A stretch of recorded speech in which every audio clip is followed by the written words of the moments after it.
I'm not gonna lie, I made these almost as a joke because who hasn't heard jokes at fruitcake's expense?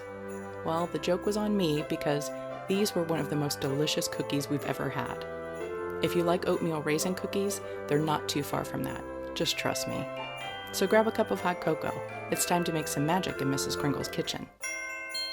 Hit the red subscribe button and click the bell to be notified when new videos go live. Preheat the oven to 325 degrees. To a mixing bowl, add 1 cup of softened butter and 3/4 cup of packed dark brown sugar. Then cream together until fluffy, about 3 minutes.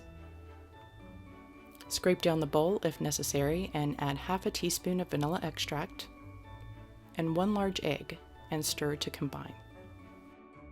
In a separate bowl of 1 2/3 cups of all-purpose flour, add half a teaspoon of baking soda and 1/4 teaspoon of salt and give it a mix. Add 1/3 of the flour mixture to the wet mixture and stir. Repeat until all of the flour is incorporated.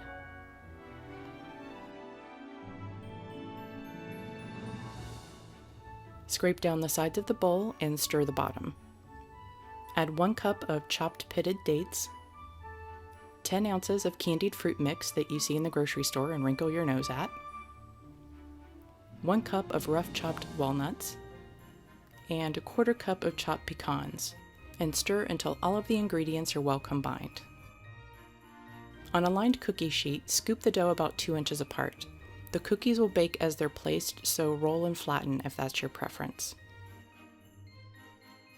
Bake for 15 minutes or until the edges are golden brown. While those are baking, make the glaze with 4 ounces of powdered sugar, 1 teaspoon of vanilla extract, and 1 to 2 tablespoons of milk until your preferred consistency is reached, stirring it until smooth. Allow the cookies to cool completely before glazing. Drizzle or spoon onto the cookies and allow the glaze to harden before plating. Glazed fruitcake cookies are definitely the sweetest surprise I've ever made. If you told me that I would crave them as much as any of my other holiday cookies, I'd have called you a liar. Sweet, chewy, and bursting with so much flavor and texture, you won't believe you waited so long to make them either. For the full printable recipe, head over to mrskringleskitchen.com. Until then, here are a few more videos you may like. Don't forget to give a thumbs up.